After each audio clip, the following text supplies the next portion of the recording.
Avengers end game की time heist ने हमारी यूनिवर्स को तो बचा लिया, लेकिन इसने एमसीयू के फ्यूचर को multiple branch timelines, infinite dimensions और कई पैरेलल वर्ल्ड्स में बांट दिया है। और इन्हीं ब्रांच टाइमलाइंस और दूसरे रियलिटीज में हो रहे चेंजेस की वजह से मार्वल सिनेमैटिक यूनिवर्स का फ्यूचर भी चेंज होता जा रहा है। और मार्वल के मल्टीवर्स को समझना शायद उनके लिए भी मुश्किल होगा जिन्होंने इसे क्रिएट किया है। अब एमसीयू के मल्टीवर्स को समझना जितना ज्यादा कंफ्यूजिंग है, उतना ही ज्यादा जरूरी हो जाता है इस मल्टीवर्स को प्रॉपरली समझना, क्योंकि एमसीयू के आने वाले सारे फ्यूचर प्रोजेक्ट्स और मूवीज इसी मल्टीवर्स के इर्द गिर्द घूमते हुए दिखेंगे। Specially Spider Man no way home के बाद नेक्स्ट आ रही Doctor Strange in the multiverse of madness की स्टोरी लाइन अच्छे खासे एमसीयू फैंस को कंफ्यूज कर सकती है। Hi super fans, I am professor Swapnil और इस एमसीयू की मास्टर क्लास में मैं एक्सप्लेन करने वाला हूँ एमसीयू के मल्टीवर्स को। डॉक्टर स्ट्रेंज में दिखे डायमेंशन से लेके एंटमैन के क्वांटम रेल्म्स तक और लोकी के पैरेलल वर्ल्ड से लेके शैंग ची की पॉकेट डायमेंशंस तक, एमसीयू का मल्टीवर्स सच में कंफ्यूजिंग है। तो निकाल लो अपने कॉपी और पेन और बनाने शुरू करो notes. Without wasting any more time, let's begin the video.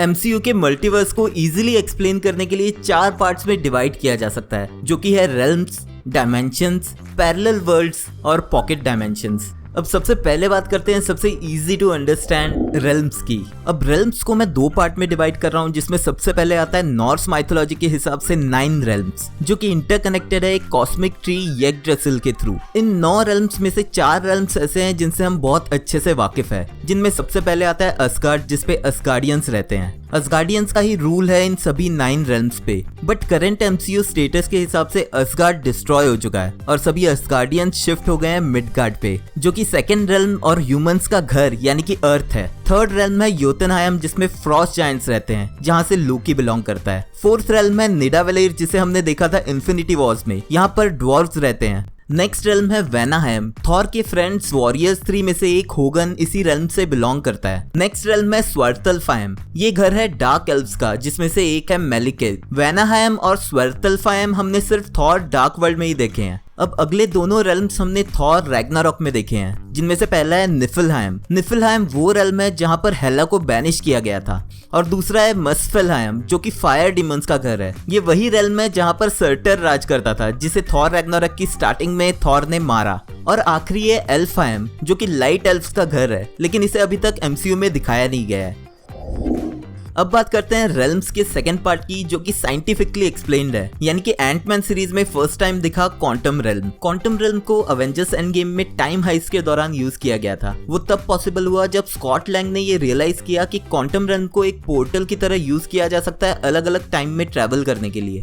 Quantum realm में पहुंचने के लिए बॉडी के साइज को फिजिकली बहुत ज्यादा श्रिंक डाउन करना पड़ता है, लेकिन इसका ये मतलब नहीं है कि फिजिकली छोटे होने से आपके आसपास की चीजें आपको बड़ी दिख रही है, लेकिन एक्चुअल में इतना ज्यादा श्रिंक होने की वजह से आप अपने करंट फिजिकल प्लेन को छोड़ के एक अलग डायमेंशन में पहुंच जाते हैं, जो कि है क्वांटम रेल्म। स्पेशली जब क्वांटम रेल्म एग्जिस्ट कर सकता है एक एंड ऑफ टाइम से आगे की जगह पे, यानी कि एक ऐसी लोकेशन जहां पर टाइम और स्पेस मैटर नहीं करता। लोकी सीरीज के फिनाले में हमने एक कैसल देखा जहां पर ही हू रिमेन्स रहता है, बट ये कैसल कहाँ लोकेटेड है ये अभी तक क्लियर नहीं किया गया है, लेकिन इसके आसपास के कलर्स और स्ट्रक्चर को देख के ये अंदाजा लगाया जा सकता है कि शायद ये क्वांटम रेल्म भी है। और क्योंकि हमें पता है कि ही हू रिमेन्स हजारों सालों से जिंदा होने के बावजूद भी एज नहीं हुआ है, और टीवीए का स्टाफ लोगों को प्रूव करने के लिए टाइम ट्रेवल करता है, तो मोस्ट प्रोबेबली ये सभी कुछ एग्जिस्ट करता है क्वांटम रेल्म में। स्पाइडरमैन नो वे होम में जब डॉक्टर स्ट्रेंज का स्पेल ब्रेक होता है, तो कुछ सेकंड्स के लिए हमें इसी तरह का एक प्लेन दिखता है, और इसके बाद वो सभी लोग जो जानते हैं कि पीटर पार्कर ही स्पाइडरमैन है हमारे यूनिवर्स में आने लगते हैं। अब ये सभी कैरेक्टर्स आते तो दूसरे यूनिवर्स से हैं, लेकिन ये सारे डिफरेंट पॉइंट्स ऑफ टाइम से आते हैं,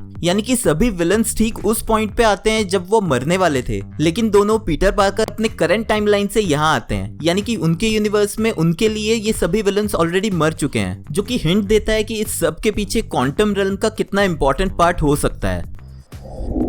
अब ये तो थी रेल्म्स की डिटेल्स। आगे बढ़ने से पहले हमें डिफरेंस समझने की जरूरत है डायमेंशंस, पैरेलल वर्ल्ड्स और पॉकेट डायमेंशंस के बीच। डॉक्टर स्ट्रेंज के फर्स्ट पार्ट में एंशिएंट वन ने और फिर रिसेंटली लोकी सीरीज में ही हू रिमेन्स ने ये चीज कंफर्म की है कि एमसीयू एक ऐसे वर्ल्ड में एग्जिस्ट करता है जिसका कोई एंड नहीं है, यानी कि एमसीयू का मल्टीवर्स इन्फिनिट है। अब पैरेलल वर्ल्ड्स और सभी अलग अलग तरह के रेल्म्स और डायमेंशंस इसी मल्टीवर्स के अंडर एग्जिस्ट करते हैं। तो अब डायमेंशंस और पैरेलल वर्ल्ड में डिफरेंस क्या है? अब डायमेंशन डायमेंशन एक ऐसा प्लेन है, एक ऐसा स्टेट है जहां रहते हुए आप दूसरे डायमेंशन यानी कि दूसरे प्लेन को भी ऑब्जर्व कर सकते हो। वहीं पैरेलल वर्ल्ड एक टोटली डिफरेंट वर्ल्ड है, यानी कि आप अपने वर्ल्ड को छोड़ के अगर पैरेलल वर्ल्ड में ट्रेवल करते हो तो आप सिर्फ उसी वर्ल्ड की बिलोंगिंग्स को ऑब्जर्व कर सकते हो और आपको अपने पुराने वर्ल्ड में क्या चल रहा है वो पता नहीं चलने वाला। आई नो कि ये सब कुछ काफी कंफ्यूजिंग है, तो इसे सबसे इजी तरीके से समझाया जा सकता है एक एग्जाम्पल के थ्रू।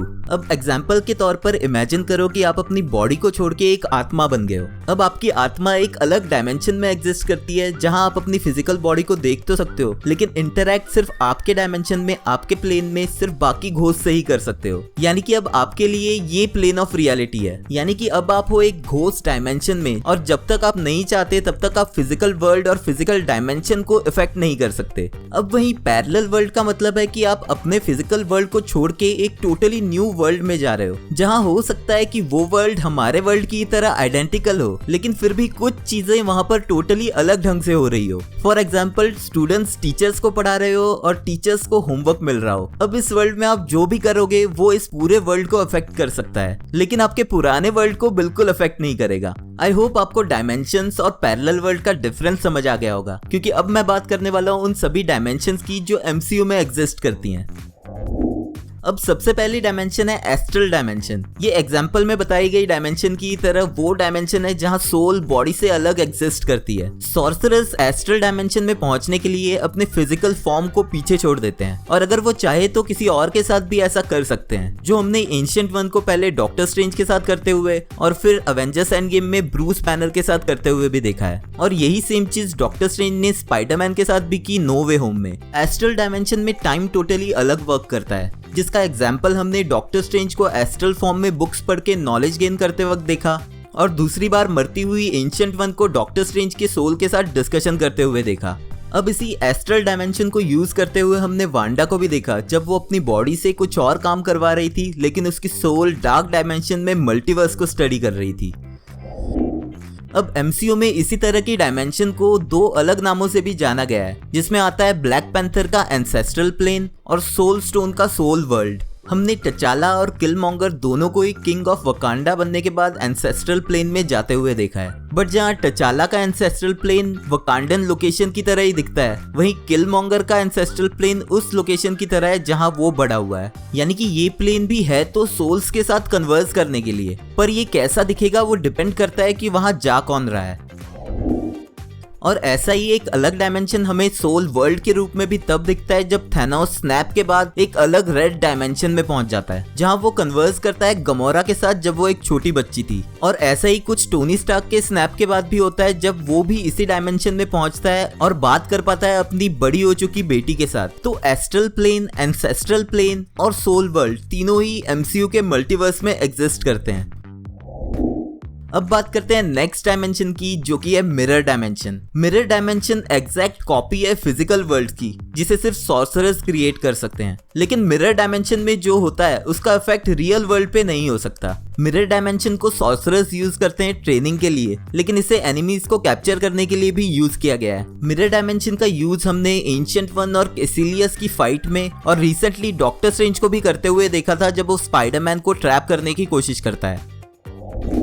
हमने डॉक्टर स्ट्रेंज और डोरमामू की फाइट के बीच टाइम लूप में फंसे डोरमामू को हार मानते हुए और अर्थ को छोड़ के जाते हुए देखा, लेकिन वो अभी भी एग्जिस्ट करता है एमसीयू में ही। डार्क डायमेंशन से ही पावर लेके एंशिएंट वन हजारों सालों तक जिंदा रही है और कैसिलियस ने जब ऐसा करने को ट्राई किया तो उसका नतीजा क्या हुआ वो हम सब जानते ही हैं। यानी कि डार्क डायमेंशन के साथ डील करना बहुत सारी प्रॉब्लम्स भी ला सकता है। और जिस डार्क होल्ड बुक से वांडा मल्टीवर्स को स्टडी कर रही है वो बनी ही इस डार्क डायमेंशन की डार्क एनर्जी से है, और इस डार्क डायमेंशन की डार्क एनर्जी के बाकी इफेक्ट्स हमें doctor Strange in the multiverse of madness में देखने मिलेंगे।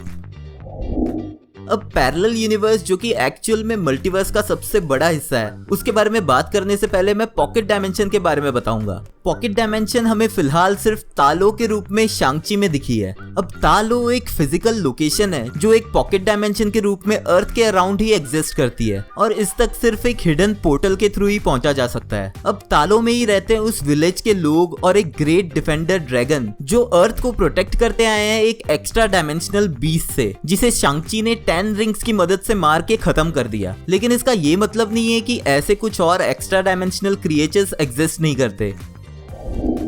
अब बात करते हैं पैरेलल वर्ल्ड्स की, जिन्हें बहुत अच्छे से एक्सप्लेन किया गया डिज्नी प्लस के शो लोकी और व्हाट इफ से। ही हू रिमेन्स से हमें ये पता चला कि हमारे यूनिवर्स की तरह इनफिनाइट नंबर्स ऑफ यूनिवर्स एक दूसरे के पैरेलल एग्जिस्ट करते हैं और इन यूनिवर्स की सराउंडिंग और लाइफ हमारे यूनिवर्स की ही तरह हो सकती है, लेकिन थोड़े बहुत चेंजेस के साथ। अब एग्जांपल के लिए हो सकता है कि हमारे यूनिवर्स में एंड गेम वाला टोनी स्टार्क का स्नैप किसी और पैरेलल यूनिवर्स में नेबुला ने किया हो, और जैसे MCU यूनिवर्स में बैटल ऑफ न्यूयॉर्क अवेंजर्स जीते थे और लोकी हार गया था, हो सकता है कि किसी पैरेलल यूनिवर्स में लोकी वो लड़ाई जीत गया हो और अर्थ पे राज कर रहा हो। ऐसे ही कुछ सिनारियोज हमें व्हाट इफ सीरीज के थ्रू एनिमेटेड फॉर्म्स में बताए गए, जहां पर एक छोटे से डिसीजन, एक छोटी सी चॉइस की वजह से उस यूनिवर्स की आगे की स्टोरी पूरी तरह से चेंज हो गई। फॉर एग्जाम्पल, पैगी कार्टर का एक छोटा सा डिसीजन कि वो स्टीव रॉजर्स के साथ उसी रूम में रहने वाली है, उसे स्टीव रॉजर्स की जगह उस यूनिवर्स का कैप्टन कार्टर बना गया। और वहीं किसी और पैरेलल यूनिवर्स में योंडू की एक छोटी सी गलती की वजह से पीटर क्विल की जगह टचाला स्टार लॉर्ड बन गया। अब ये सभी यूनिवर्सेस मल्टीवर्स का पार्ट होते हुए एक साथ एग्जिस्ट करते हैं, लेकिन लोकी सीरीज के एंड में सिल्वी ने ही हू रिमेन्स को मार के उसकी बनाई गई सेक्रेट टाइमलाइन को तोड़ दिया और हमें दिखने लगी यूनिवर्स की ब्रांच टाइमलाइंस, जो शायद दूसरे पैरेलल यूनिवर्स के साथ इंटरैक्ट करना शुरू कर चुके हैं।